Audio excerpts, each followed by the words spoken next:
இப்போ நம்மள சில பேர் வந்து கொள்கை கட்டுப்பாடு இந்த மாதிரியான பல விஷயங்களை சார்ந்து ரொம்ப கண்ணியமாக வாழ்ந்துட்டு இருப்பாங்க.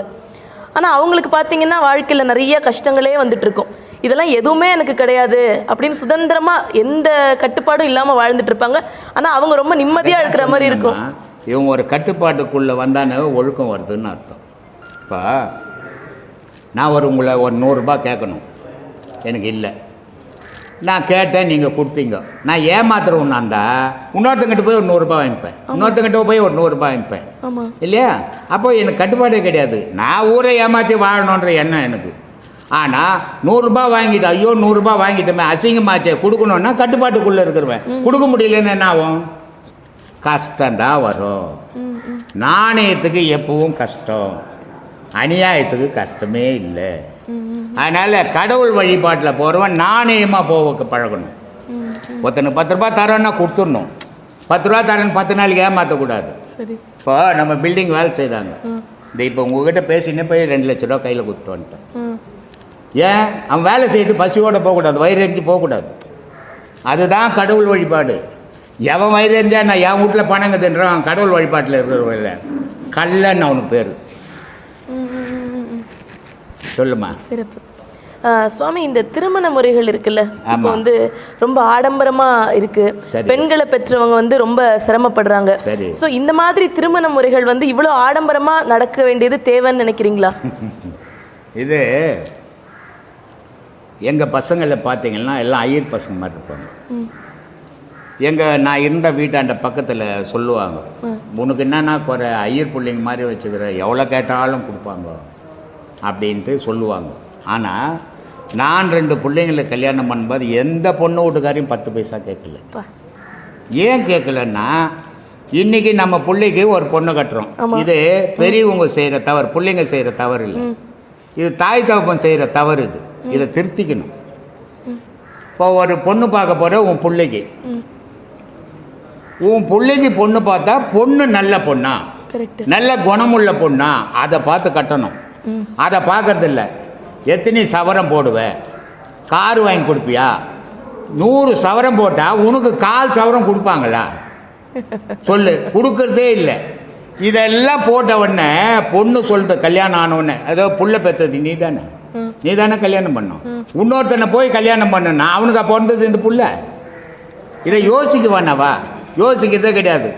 ஏன்னா பொண்ணு வீட்டுக்காரன் பண்ணணும், பண்ணிவிட்டு அவன் பிச்சை எடுத்துக்கின்னு போகணும். அப்போது உன் பிள்ளை என்ன பண்ணால் பார்க்குறான், நம்ம அம்மாவால் தானே அந்த குடும்பம் கெட்டுது, நம்ம அப்பாவால் தானே கெட்டுது, இவங்களே இந்த வீட்லேயே வைக்கக்கூடாது, இவங்களே எடுத்து போய் அனாதை ஆசிரமத்தில் விட்றான். இதான் இன்றைக்கி உலகத்தில் நடந்துங்குது. பொண்ணு வீட்டுக்காரனாக இருந்தாலும் புள்ள வீட்டுக்காரனாக இருந்தாலும் மனுஷன். உனக்கு உன் பிள்ளைக்கு நல்ல பொண்ணு வேணும், உன் பொண்ணுக்கு நல்ல புருஷன் வேணும். இதை பார்க்கணுமே தவிர இதை பார்க்காத வியாபாரம் பண்ணுற மாதிரி பண்ணுறான். இது கல்யாணம் இல்லைம்மா, இதுக்கு பேர் பிஸ்னஸ். கல்யாணம் பண்ணுறது 2 மனம் ஒத்து பண்ணுறது. பொண்ணு வீட்டுக்காரன் புள்ள வீட்டுக்காரன், உன் கஷ்டம் எனக்கு, என் கஷ்டம் உனக்குன்னு யோசித்து பண்ணுறானே, அது கல்யாணம்.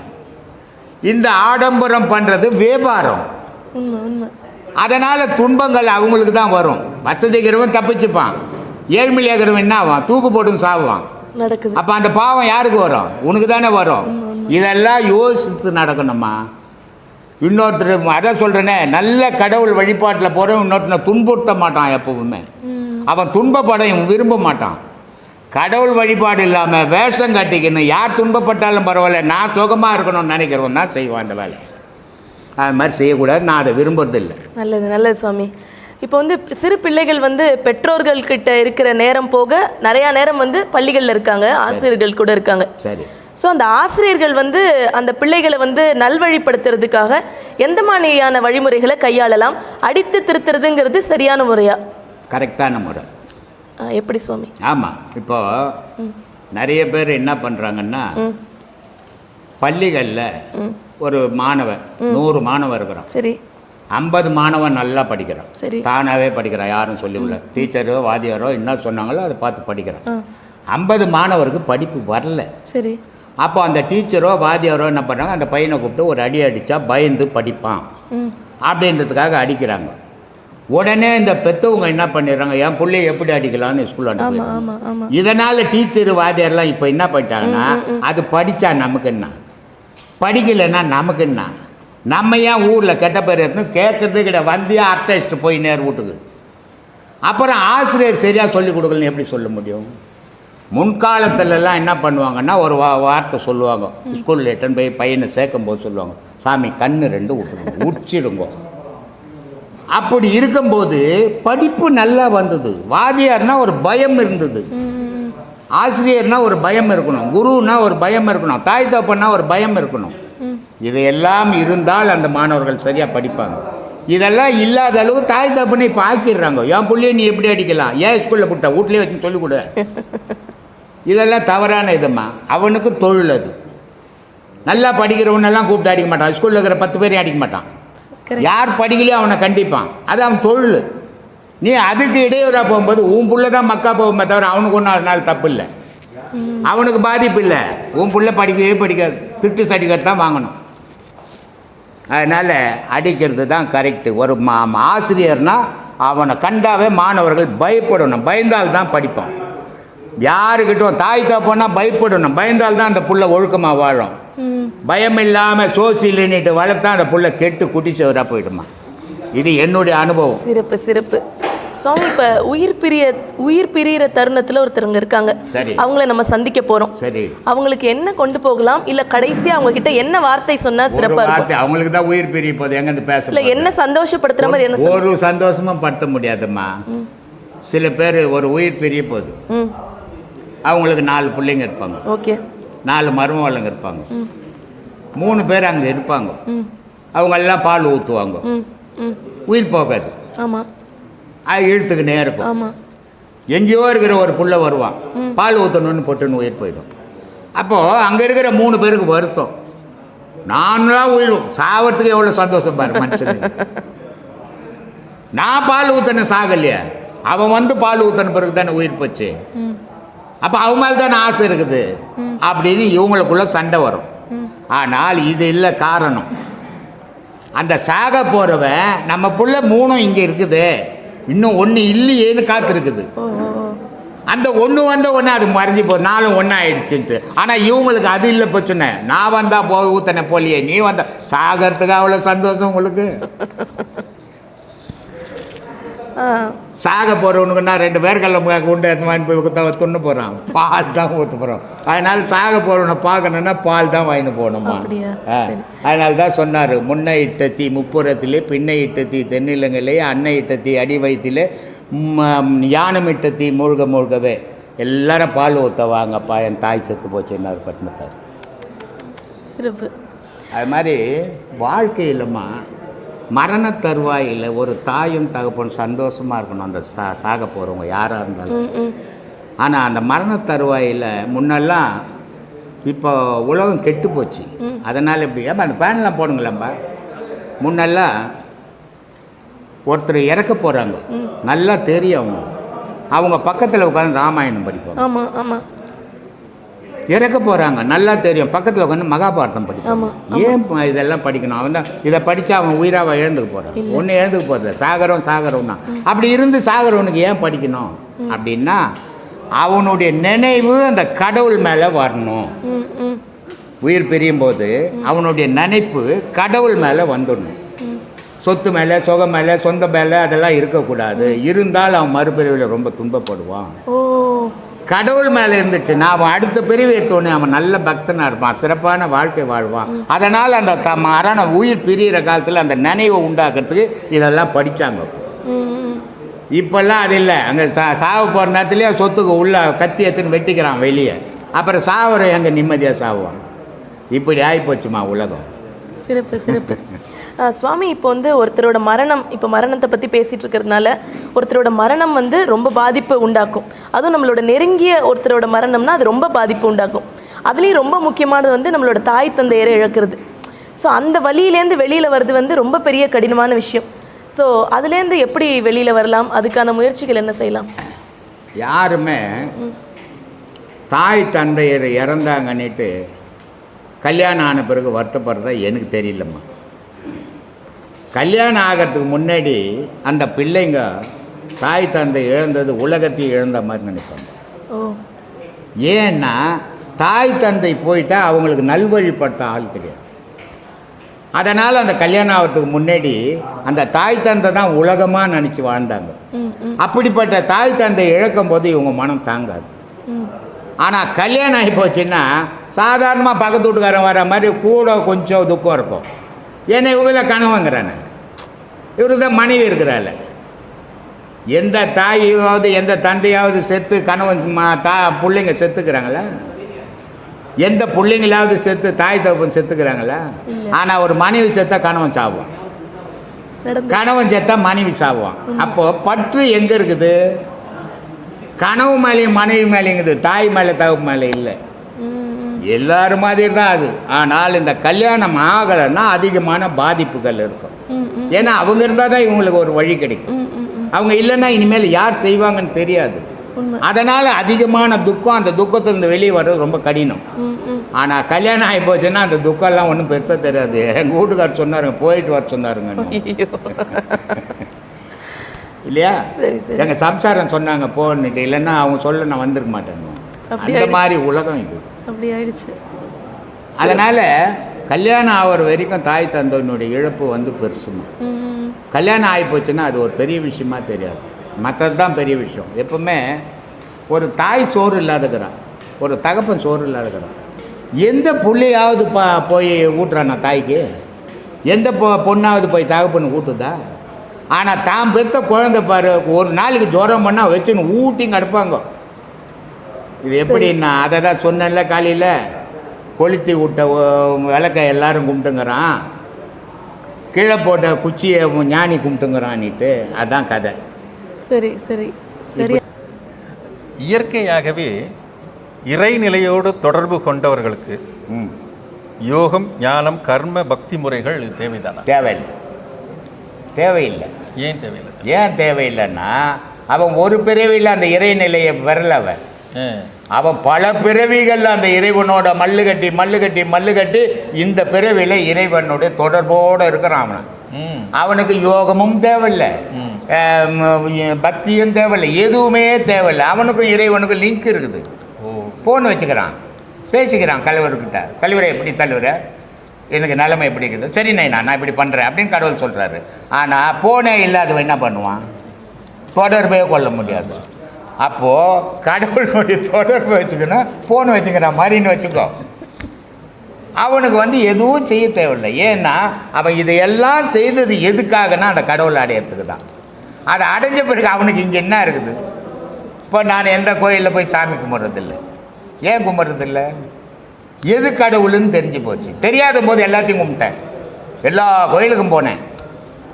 இப்போ தெரிஞ்ச பிறகு அது எனக்கு தேவைப்படாமல் போயிடுச்சு. ஆனால் எனக்கு தேவைப்படலை, யாருக்குமே தேவைப்படலைன்னு சொல்லக்கூடாது. அதனால தான் கோயிலை கட்டி வச்சுக்கிறேன். ஏன்னா நான் கும்பிடலன்றதுக்காக யாருமே கும்பிடக்கூடாது, எல்லாம் உங்களே கும்பிடுங்கன்னு சொல்ல முடியாது. அந்த நிலைக்கு எட்டுற வரைக்கும் அது தேவைப்படும், அவசியம் தேவை பக்தி. அதுக்கு கோயில் தேவை. அதனால நான் கோயிலை கட்டி வச்சேன். ஆனால் கோயிலை கட்டி வச்சின தவிர நான் கும்பிடுறது இல்லை. ஏன் கும்பிடுறது இல்லை? ஆராய்ஞ்சி எது நிஜம்னு இதுதான் நிஜம்னு நின்ட்ட பிறகு எனக்கு அது தேவைப்படலை. ஆனால் அதை நிற்கிற வரைக்கும் அது தேவையாச்சே. அதனால் எல்லாருக்கும் வேணும்னு கட்டி வச்சுக்கிறேன். சாமி சொல்லுங்கள் சாமி, இப்படியே பொலி போடலான்னு வந்துட்டீங்க ஒரு குரூப்பு, சொல்லுங்க. இந்த மாதிரி கேள்வி தான் சாமி உங்கள்கிட்ட கேட்கணும். கேளு. சாமி, குழம்பிய சிந்தனை உடைய மக்கள் ஒவ்வொரு குருவாக தேடியும் அவர்களை எந்த நிலையில் உள்ளவர்கள் என்று கண்டறிய முடியாத குருக்கள் இருப்பது ஏன்? குழம்பிய மனிதனுக்கு குருவே தெரியாது. ஏன்னா அவன் தான் ஏற்கனவே குழம்பி போய்க்கிறான். அவனுக்கு போய் எப்படி குரு தெரியும்? தெரியாது. குழப்பம் இல்லாத தேடணும். ஒரு குருவை தேடுறவன் குழப்பம் இல்லாமல் தேடணும். தேடினால்தான் குரு கிடைப்பான். அப்போது அவனுக்கு மனசுக்குள்ள குருவை தேடுன்ற உண்மையான ஏக்கம் இருக்கணும். அந்த ஏக்கம் இருந்ததுன்னா சரியான குரு கிட்ட போய் சேர்க்கும். அது உன்னுடைய எண்ணங்குது, அது சாதாரணமானது இல்லை. உன்னுடைய எண்ணத்துக்கு உன்னுடைய வலிமை வேறு எதுக்கும் கிடையாது. அப்போது நீ உண்மையான வலிமையான எண்ணம் உள்ளவன் குருவை தேடுறவனா இருந்தால் உன்னை தேடி தேடி தேடி சரியான குருக்கிட்ட எதுவுமே சேர்த்துரும். ஆனால் நீ ஏனோ தானா ஒரு குரு கிடைச்ச போதுங்க அப்படின்னு ஒரு நேரம் நினச்சிட்டு மீதி 24 மணி நேரம் உன் வேலையை பார்த்தீங்கன்னா குரு கிடைக்கவே மாட்டான். குழப்பத்தே தான் சுற்றி கிடக்கணும். அதனால் மனம் உனக்கு உறுதியோடு நின்னால் நல்ல குரு கிடைப்பான். நல்ல குரு எப்படி இருப்பான்னா எந்த வித ஆடம்பரத்தையும் விரும்ப மாட்டான். அவன் மட்டும்தான் நல்ல குரு. எல்லா வேஷமும் கட்டிங்கிறவன் உலகத்துக்காக இருக்கிறவன், ஞானத்துக்காக இருக்கிறவன் இல்லை. ஞானத்துக்காக உனக்கு ஓணுன்னா நீ தேடணும் உண்மையாக. ஆனால் உலகத்துக்காக நீயும் அவனை மாதிரியே தேடணுன்னா உனக்கு நிறைய குரு கிடைப்பாங்க. நல்ல குரு கிடைக்கிறது கஷ்டம். அதனால் குழப்பம் இல்லாமல் குருவை தேடணுமே தவிர குழப்பத்தோட குருவை தேடினா கண்டுபிடிக்கிறது கஷ்டம். சொல்லுங்கள்.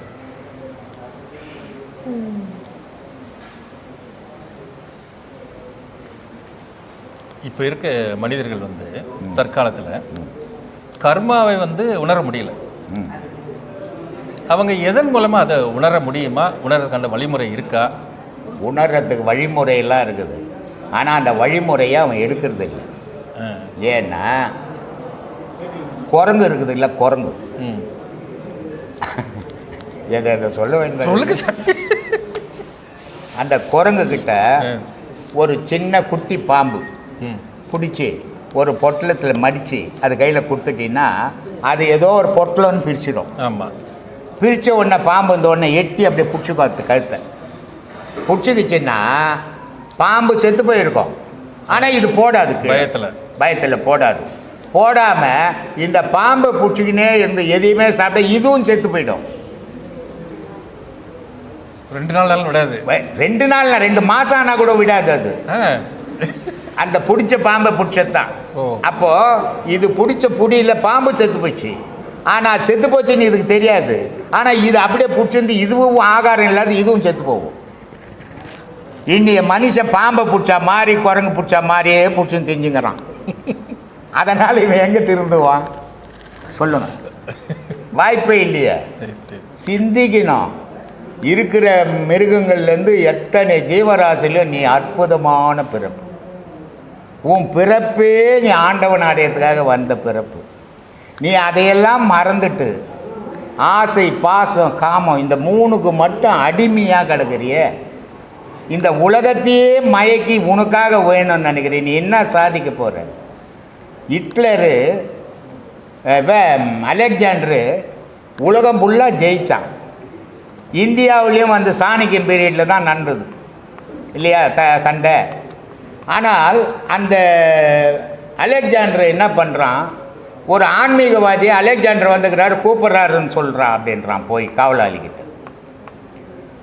அவனுடைய காவலாளி போய் சொல்கிறான், அலெக்சாண்டர் வந்துக்கிறாரு, மாதிரி உன்னை கூப்பிட்றான், டேய் அவனை வர சொல்கிறா இங்கேன்றான். ஆனால் உலகம் பயந்துன்னுக்குது அவனுக்கு. ஒரு யோகி ஞானி பயப்படல. ஏன்னா அவன் மரணத்தை யோசிக்கிறவன் கிடையாது. அதனால் இவன் அலெக்சாண்டரா இருந்தான்னா எனக்கு யாராக இருந்தான்னா ஒன்று தானே, மனுஷன் தானே, அவனை வர சொல்கிறான்றான். என்னடா அவன் நம்மளை கண்டா உலகமே பயப்படுது.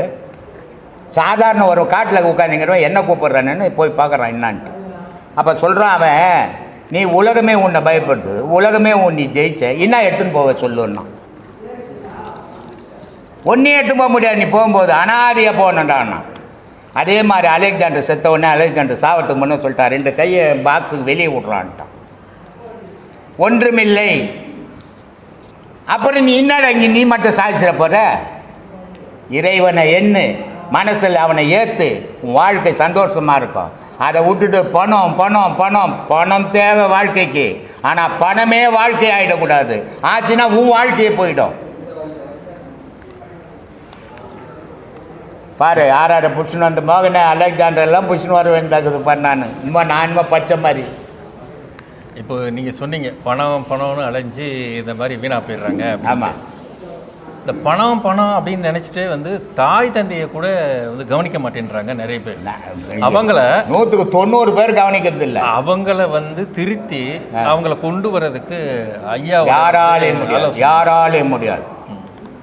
நான் என்ன சாமி, சாதாரண மனுஷன் சாமி. நான் பெரிய பெரிய மகான். அவன் நினைச்சா வள்ளலாறு 5 பேர் செத்து போனவனை உயிராக்கிட்டாரு. சுடுகாட்டுக்கு போகிற பணத்தை வீட்டுக்கு அமுச்சிட்டார் எழுப்பி. 5 பேர். எவ்வளோ பெரிய சக்தி! இறைவன் சக்தி இருந்தது அவர்கிட்ட. கர்மாவே மாத்திருக்காரு. செத்தவனை எழுப்பி வீட்டுக்கு அமிச்சிட்டாரு. அதனால் என்ன இப்போ செத்தவனெல்லாம் பொந்தாங்க தூக்கின்னு வந்துட்டான். கடவுள் கூப்பிட்டான் வள்ளலார, இங்கே வா, என்ன பண்ணிங்கிற? என்ன சாமி செத்து போயிட்டா எப்படிட்டேன்? உன் வேலையா என் வேலையா? அதுன்னா உன் வேலை தான். பின்ன ஏன் நீ செய்த? இதோட யார் கட்டின்னு போய் இல்லைன்னு நீ அவனை மாதிரி செத்து போடுவான்ட்டான். அதோட வள்ளலார் ஸ்டாப் பண்ணார். அப்படிப்பட்ட மகான்லாம் சொல்லி திருந்தாத உலகம் நான் சாதாரண மனுஷன் சொல்லியா திருந்த போகுது. ஆனால் அது திருந்தலைன்னு நான் சொல்லாமல் இருக்கக்கூடாது.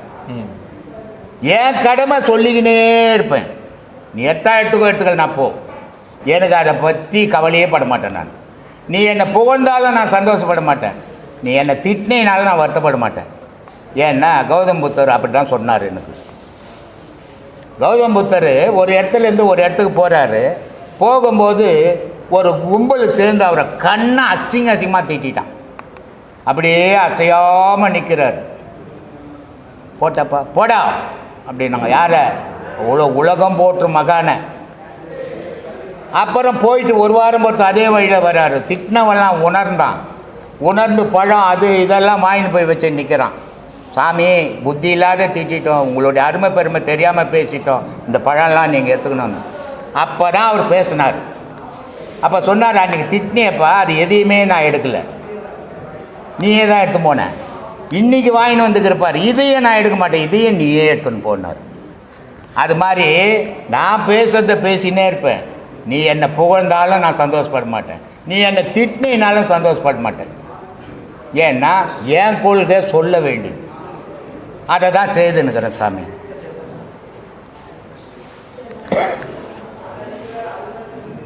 சொல்லு சாமி. இறைவன் உலகத்தில் எந்தெந்த படிநிலைகளில் இருக்காரோ அதை எப்படி நம்ம உணர்ந்துக்கலாம்? இறைவனுக்கு படிநிலைன்னே ஒன்று கிடையாது சாமி, முடிவு நிலைன்னு தான் ஒன்று உண்டு. ஏன்னா அவன் இந்த இருள் வெளி, இருட்டும் வெளிச்சமும் கடந்த நிலையில் நிற்கிறான். அங்கே இறைவன் இருக்கிற இடத்துல இருட்டும் கிடையாது, வெளிச்சமும் கிடையாது. நமக்கு தான் இருட்டு வெளிச்சம் எல்லாம் வரும், ஞானிக்கும் கிடையாது. அப்படிப்பட்ட நிலையில் இறைவன் நிற்கிறான். அவனுக்கு ஒரு படிநிலையே கிடையாது. மனிதனுக்கு தான் இந்த படிநிலையெல்லாம், இறைவனுக்கு ஒரு நிலை தான். அதனால்தான் வள்ளலார் ரொம்ப அழகாக ஒரு வார்த்தை சொன்னார், சிறு தெய்வ வழிபாடு கூடாது, ஒரு தெய்வ வழிபாடு பெருதெய்வ வழிபாடே உண்மை அப்படின்னாரு. இந்த சில்லற தனமாக போய் எல்லாத்தையும் கும்பிட்டுக்கிட்டு இதெல்லாம் சாமி நினச்சிக்காத, ஒரு பொருள் அது ஒண்டி தான் அப்படின்னாரு. எவன் கேட்குறான்? இப்படி இருக்குது சாமி. அந்த பொருள் எதுன்னு அதுதான் பேரொழின்னு நான் ஏற்கனவே சொல்லிக்கிறேன். உலகத்தையே இயக்கக்கூடிய பொருள், உலகம் உயிரினங்களே அதிலிருந்து உற்பத்தி ஆனது தான். மரம் செடி கொடி, மனுஷன் மட்டும் இல்லை. இப்போ ஒரு வேப்பம் கொட்டியை உங்களால் விஞ்ஞானம் தயார் பண்ண முடியுமா? சொல்லு, முடியாது. அப்போ அது எங்கேருந்து வந்தது? இதை யாராலும் பண்ண முடியாது. எங்கேருந்து வந்தது?